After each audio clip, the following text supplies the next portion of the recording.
मृत्यु लोक में रहने वाला मानव अगर धन्वंतरी की पूजन करता है, धनतेरस के दिन कार्तिक महीने में पड़ने वाली सुंदर त्रयोदशी तिथि को जो धन्वंतरी की पूजन करेगा, उसके घर से लक्ष्मी कभी बाहर नहीं जाएगी। भगवान विष्णु कहते हैं, सुनो किसान, मैं आपको धन्वंतरी पूजन का विधान बताता हूं। भगवान कहते हैं, किसान, सुंदर कृष्ण पक्ष की त्रयोदशी को कार्तिक के महीने में धन्वंतरी देव का पूजन, धनतेरस का पूजन माना जाता है। सुनो किसान, एक सुंदर भूमि पर देसी गाय का गोबर से लीपन कर कर, अगर गाय का गोबर ना मिले, सुंदर जल से लीपन कर कर वहां एक सुंदर चौक को पूर कर, आप सभी को ज्ञात होगा कि चौक पूरने में रंगोली का प्रयोग नहीं होता। आप लोगों को मालूम होगा, चौक पूरने में आटा और हल्दी का प्रयोग होता है। काय का प्रयोग होता है? आटे और हल्दी का प्रयोग। आटे हल्दी का प्रयोग क्यों होता है? क्योंकि आटा समृद्धि को बढ़ाता है, लक्ष्मी वैभव को बढ़ाने वाली हल्दी होती है। इसलिए जब चौक पूरा जाता है भूमि पर, तो चौक पूरते समय आटा हल्दी का प्रयोग करते हैं। थोड़ा सा चावल का दाना या गेहूं का दाना रख दिया जाता है, उसके ऊपर एक सुंदर चौकी, एक चौरंग, एक पाटा रख दिया जाता है। भगवान विष्णु बता रहे हैं किसान को धनतेरस के पूजन का वर्णन, और जो भगवान विष्णु ने बताया है वही पूजन का वर्णन आप लोग श्रवण कर रहे हैं। जो विधान भगवान विष्णु बता रहे हैं, उसके हिसाब से, उसके अनुसार आप लक्ष्मी का पूजन, धनतेरस का पूजन करें। चौकी लगाएं, चौरंग लगाएं, पाटा लगाएं, उस पाटे पर एक सुंदर लाल वस्त्र धारण करा दें, लाल वस्त्र बिछा दें। एक थाली लें, उस थाली पर कंकु से, रौली से, कुंकू से गिला कर कर स्वस्तिक का निर्माण कर दें। स्वस्तिक का निर्माण कर कर घर में अगर चांदी का सिक्का हो,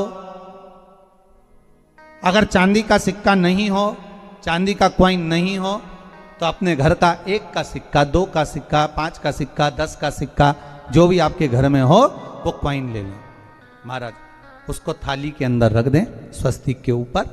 फिर उसका स्मरण करें, आटे के 7 दिए बनाएं, एक थाली में, एक प्लेट में रख लें, घी के दिए बनाएं और उसमें सुंदर बाती को लगा दें। ध्यान दीजिएगा, इसमें जो बाती लगेगी वो लंबी बाती लगेगी। लक्ष्मी जी की पूजन में जितनी भी बाती लगे वो लंबी लगे। महाराज घी के दिए लगा दें 7, सातों दियों को प्रज्वलित कर लें, प्रकट कर लें। एक दिया तेल का लगा लें। तेल का जो दिया लगाया है, जहां पर आपने सिक्का रखा है, कॉइन रखा है, उसका लेफ्ट हैंड, मतलब आप ऐसे बैठे हो तो आपका सीधा हाथ की ओर आप तेल का दिया लग दें। और जो 7 दिए आपने लगाए हैं वो लक्ष्मी जी के राइट हैंड, मतलब आपका लेफ्ट हैंड हो गया, लक्ष्मी जी का राइट हैंड, आपका लेफ्ट हैंड हो गया, आपका उल्टा हाथ। वहां पर 7 दिए जो आपने प्रज्वलित करे हैं वो प्लेट में रख दें। सुंदर थाली जो आपने पूजन की तैयार करी है, उसमें कुंकू, रोली, हल्दी, अबीर, गुलाल, चंदन, मौली, लाल धागा, मौली, अमरबेल के टुकड़े, कमलगट्टे, हल्दी की गांठ, सुंदर भाव में उसको रख लें। जल का पात्र, सुंदर आनंद से जो क्वाइन चांदी का और देसी क्वाइन आपने जो रखा है उसका जल से पूजन करें। लक्ष्मी पूजन का समय अलग अलग होता है, पर धनतेरस की पूजन का जो समय है वो प्रदोष काल से प्रारंभ हो जाता है। कब से प्रारंभ हो जाता है? प्रदोष, क्योंकि शिव के द्वारा निर्मित है लक्ष्मी पूजन का भाव। महाराज क्वाइन का पूजन करें, कंकु आदि से पूजन करने के बाद दोनों सिक्कों को उठा लें। दोनों क्वाइन, जो चांदी का सिक्का है और जो देसी क्वाइन है, उसको उठाकर उस पर जो कलेवा है, मौली है, नाड़ा है, लच्छा है, उसको लपेटना प्रारंभ कर दें और उसको लपेटें। पहले चांदी का सिक्का लपेट दे, फिर देसी सिक्का जो आपने रखा है 1, 2, 5, 10 का जो सिक्का रखा है उसको लपेट थाली में उसको रख लें, फिर वापस उस पर जल का छींटा देकर उसका पूजन करें। महाराज हल्दी, रौली, मौली, चंदन आदि लगाकर सुंदर भाव से चावल को हल्दी में भिगो लें और पीले चावल कर कर उल्टे हाथ में चावल लेकर माता लक्ष्मी के ऊपर जो 2 सिक्के रखे हैं उनका पूजन करें। साथ में जब चावल छोड़ते जाएं तो गणेश जी का भी स्मरण करते जाएं। हे रिद्धि सिद्धि के दाता श्री गणेश जी महाराज, आप हमारे यहाँ पर सदा माता लक्ष्मी को लेकर, कुबेर भंडारी को लेकर सदा विराजमान रहें, नारायण को लेकर सदा विराजमान रहें।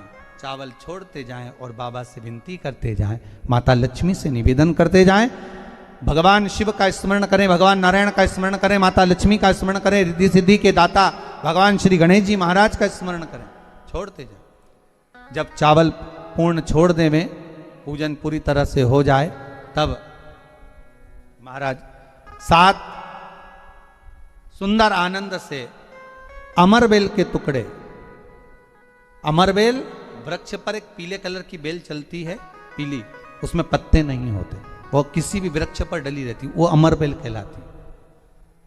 ये अमरबेल लक्ष्मी पूजन में, समृद्धि के लिए, मकान के मुहूर्त के समय पर, गृह प्रवेश के समय पर बहुत कार्य आती है।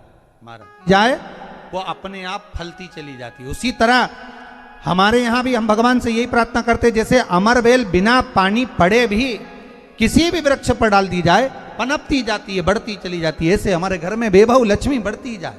अमरबेल के 7 टुकड़े, कमल गट्टे 7, हल्दी की गठान 7 माता लक्ष्मी को समर्पित कर दें। दोनों हाथों में हल्दी पिसी हुई लीजिए और माता लक्ष्मी के ऊपर उसे चढ़ाना प्रारंभ कर दीजिए। 7 बार पिसी हुई हल्दी वो सिक्कों पर चढ़ा दें, अपनी मनोकामना कर कर अपने घर में माता लक्ष्मी को विराजमान करने के। जब हल्दी पूर्ण चढ़ जाए, हाथ में कुंकू ले लीजिए, रोली ले लीजिए, उस रोली कुंकू को भी माता लक्ष्मी को समर्पित करिए। तब इसके पश्चात सुंदर जो भी घर में मिष्ठान हो, मीठा हो, नहीं हो, शक्कर हो, गुड़ हो, मिश्री हो, जो भी आपके पास में हो, खड़ी शक्कर हो, वो भगवान को, माता लक्ष्मी को भोग रख दीजिए। अगर कुछ मीठा बना हो तो मीठा रख दीजिए। महाराज घर में संपूर्ण पूजन कर कर आपके घर में जो देवालय में भगवान बैठे हैं उनका भी पूजन करिए। पूजन करने के पश्चात आप माता लक्ष्मी से निवेदन करिए, हे माँ आप हमारे यहाँ सदा विराजमान हो। आज धनतेरस से रूप 14, अमावस्या, एकम और दूज, ये 5 दिन तक दीपावली का पर्व मनाया जाता है, दीप महोत्सव मनाया जाता है। पूजन करने के बाद जो 7 दिए आपने प्लेट में रखे हैं, थाली में रखे हैं पूजन के लिए घी के, उन 7 दियों से माता लक्ष्मी की आरती उतारी।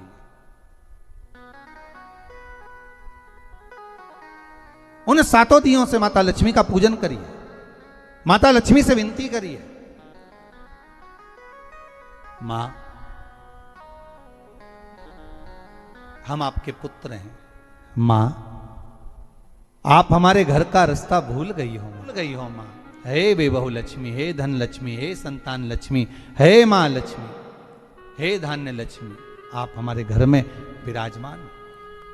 7 दीप जो प्रज्वलित करे हैं उससे माता की आरती उतारिए। फिर माता को झोली पसार कर प्रणाम कर कर भूमि पर नमन करो। जब झोली पसार कर प्रणाम करें, झोली को अपनी ओर गिरा लें और माता को नमन कर कर जो 7 दिए आपने लगाए हैं उन 7 दिए को अलग अलग स्थान पर ले जाकर, जैसे घर के हॉल में, एक रसोई घर में, एक जहां पर आप लक्ष्मी रखते हो उस स्थान पर